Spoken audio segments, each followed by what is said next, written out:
There's something timeless about honey.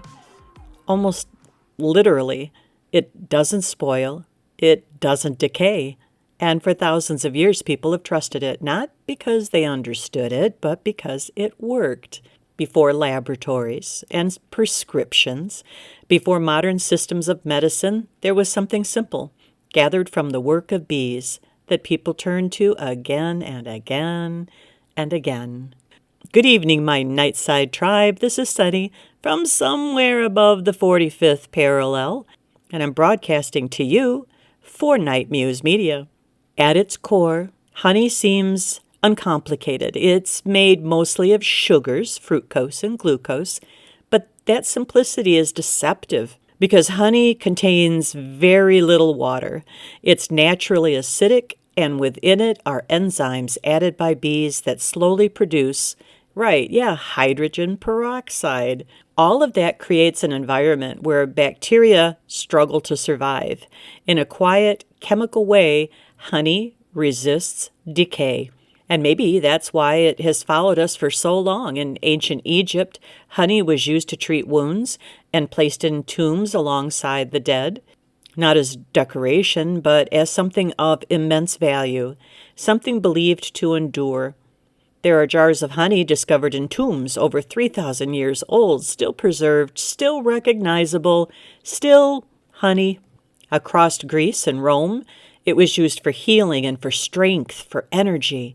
In some cultures, it was offered to the gods, and in others, it was used as currency. Before refined sugar existed, honey was sweetness itself. And yet, for all that time, no one really knew why it worked. They only knew that it did. Today, we're beginning to understand. Modern medicine has returned to honey, especially forms like manuka honey, to treat wounds that resist traditional antibiotics. It reduces inflammation. It inhibits bacterial growth. It supports healing in ways that are both simple and surprisingly complex. What once was used out of instinct, we now can validate it with data.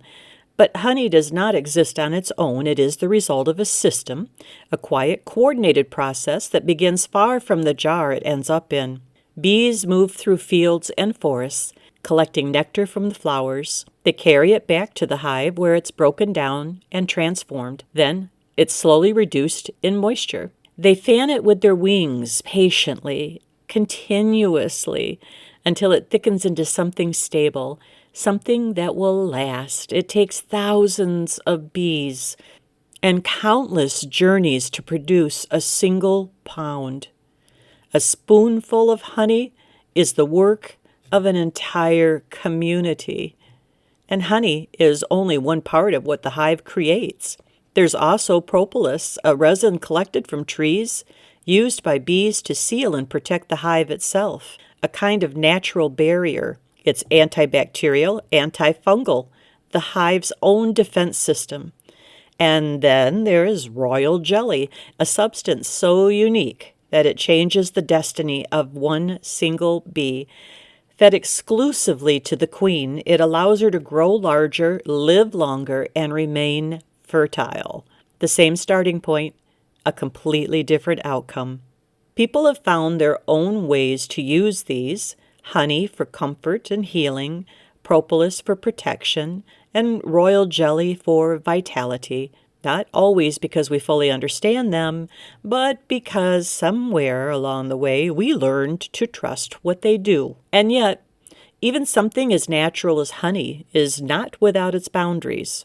Infants should never be given honey because their systems aren't yet ready to handle certain natural spores. For adults, that risk disappears, but for those managing things such as blood sugar, honey still behaves like sugar. It still carries weight. It still requires awareness. Because natural does not mean unlimited. Even the way we handle honey changes what it becomes. When it's heated, especially at high temperatures, the delicate enzymes begin to break down. The antibacterial activity is reduced. The complexity softens, and what remains is still sweet, but much simpler. When honey crystallizes, it hasn't gone bad. It's simply changing form. returning to something closer to its natural state. And not all honey is the same. What bees gather depends on where they live, the flowers they visit, the soil beneath those plants, the climate that surrounds them. Honey from one region can be completely different from another, different in color, taste, and composition. It carries kind of a fingerprint, if you will, of the place it came from. And yet, not everything labeled as honey has ever seen a hive. Globally, honey is a multi-billion-dollar industry, billions of dollars each year, moving through markets, shelves, and supply chains. And with that scale comes imitation and fraud. Some honey is diluted and some is blended. Some is manufactured to resemble something it never truly was. We can recreate the sweetness. We can approximate the texture, but we cannot fully reproduce the process that created real honey. Because honey is not just a product. It is the result of bees and plants, seasons, movement, and time. It is a relationship, and that relationship is under pressure. Bee populations around the world are facing habitat loss, pesticide exposure, changing climates. The chemicals used to protect crops can disorient bees, weaken them, make it harder for them to return home. Sometimes traces of these substances find their way into the honey itself, usually in very small amounts within safety limits, but present enough to remind us that honey reflects the world that it comes from. It becomes, in a way, a mirror, because the value of bees isn't just honey. Honey generates billions of dollars globally, but the work bees do through pollination supports crops worth hundreds of billions, not to mention lives. They help produce the food we eat, quietly, consistently, and without recognition. And as more people begin to realize this, something very interesting is happening. Beekeeping is returning, not just in rural landscapes, but in cities too, on rooftops and backyards, in places where people are beginning to reconnect with something that's tangible. It's not just a hobby, it's a response, it's a call to action, because at the same time we are rediscovering bees, we are also losing them. Let's hope we're not too late, and maybe that's part of the story.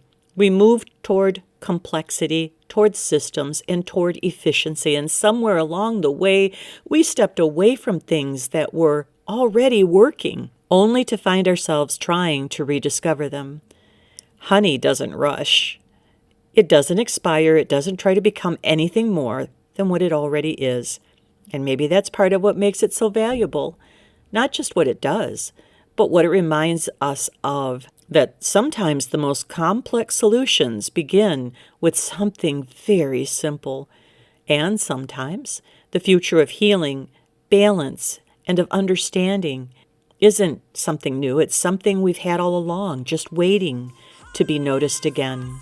Follow the signals, question the noise. I'll see you again on the Nite Side.